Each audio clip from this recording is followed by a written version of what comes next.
BRS ఎమ్మెల్యేలు ఎమ్మెల్సీలు చేపట్టిన కాళేశ్వరం ప్రాజెక్టు సందర్శన కొనసాగుతోంది. పార్టీ అధినేత ఆదేశాల మేరకు కరీంనగర్ నుంచి నేరుగా కాళేశ్వరం ప్రాజెక్టుకు నేతలు వెళ్లనున్నారు. ముందుగా కన్నెపల్లి పంప్ హౌస్ ను సందర్శించి అనంతరం మేడిగడ్డ ప్రాజెక్టుని సందర్శించనున్నారు.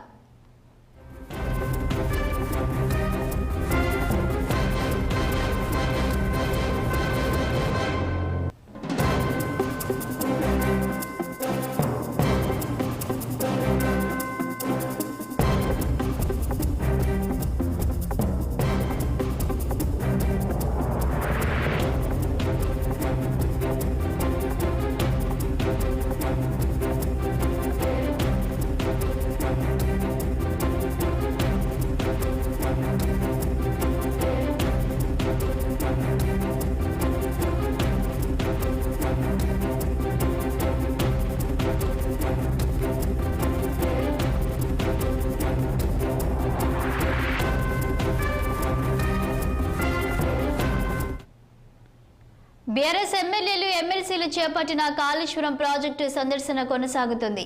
పార్టీ అధినేత ఆదేశాల మేరకు కరీంనగర్ నుంచి నేరుగా కాళేశ్వరం ప్రాజెక్టుకు నేతలు వెళ్లనున్నారు. ముందుగా కన్నెపల్లి పంప్ హౌస్ ను సందర్శించి అనంతరం మేడిగడ్డ ప్రాజెక్టుని సందర్శించనున్నారు. ఇక దీనిపై మరింత సమాచారం మా ప్రతినిధి కృష్ణ అందిస్తారు.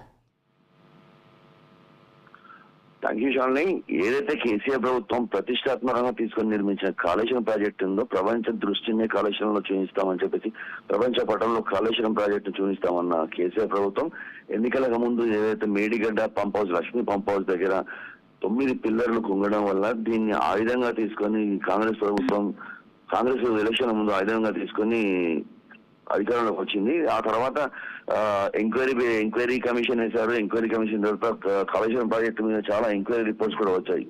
ఇప్పుడు నిన్న కేసీఆర్ ఆదేశాల మేరకు ఎమ్మెల్యేల బృందం ఎమ్మెల్యేలు ఎమ్మెల్సీలు కలిసి నిన్న బయలుదేరి నిన్న ఎల్ఎంటీ ప్రాజెక్టు సందర్శించినారు. రాత్రి రామగుండంలో బస చేసిన తదుపరి ఈ రోజు ఉదయం కాళేశ్వరం బయలుదేరారు. 10 గంటల వరకు కాళేశ్వరం చేరుకుని ఆ తర్వాత లక్ష్మీ బ్యారేజ్, మేడిగడ్డ, అన్నారం ప్రాజెక్టులను సందర్శించనున్నారు. ఇప్పుడైతే ఈ 5-6 రోజుల నుంచి కురుస్తున్న భారీ వర్షాల కారణంగా ఇప్పుడైతే గోదావరి నిండు కుండలా ఉంది. నిండు కుండలా గోదావరి ఉండడం వల్ల కాళేశ్వరం ప్రాజెక్టుకి కానీ, మేడిగడ్డ కానీ, Lakshmi barrage, Lakshmi pump house కానీ ఎలాంటి ప్రమాదం లేదని వీళ్ళు సూచించడానికి ఈ బృందం వస్తున్నట్టుగా సమాచారం. Shalini. Okay, thank you Krishna.